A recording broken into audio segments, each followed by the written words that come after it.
guys! Welcome to Housing TV! Magandang araw mga kababayan at sa video ito ay panibagong housing ideas na naman ang isi-share ko sa inyo. Pero bago natin umpisahan ng video, nais ko munang anyayahan ang lahat na please subscribe to my YouTube channel. Click mo na rin ang notification bell para ma-notify ka every time na nag-a-upload ako. At kung meron ka namang katanungan, please mag-iwan ka na lang sa comment sa baba. Keep on watching! Bahay na ito ay concrete house at ito ay pamamayari ni Ma'am Angel. Ito ay finance niya sa isang Facebook group at ito ay may caption na nagpapasalamat dahil kahit papano ay meron silang bahay na matirahan at pwede na nilang lipatan. Bagamat hindi pa man ito fully furnished, pero ito ay pwede nang tirhan at kanila nang tinirhan.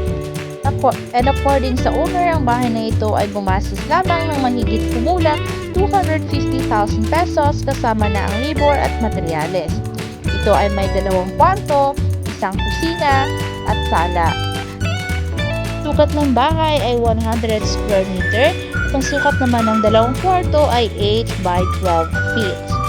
Kikita natin sa bahay, ito ay naka-window glass. So far, hindi pa siya naka-tiles, floor mat pa lang ang kanilang ginamit.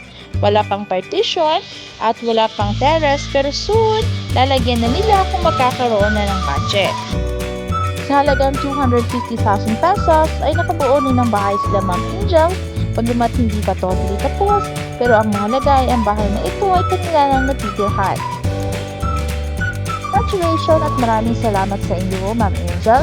Nawa ang takaran na ito ay maging biyaya ng tahanan para sa inyong buong pamilya. At sa mga nanonood, maraming salamat sa panunood at patuloy na panunood sa aking mga video. Kung sa mga susunod na araw at sa ating mga susunod na video, dream house mo na ang na-feature natin at dream house mo na ang mapapanood ng ating mga kababayan. Maraming salamat po and keep on watching.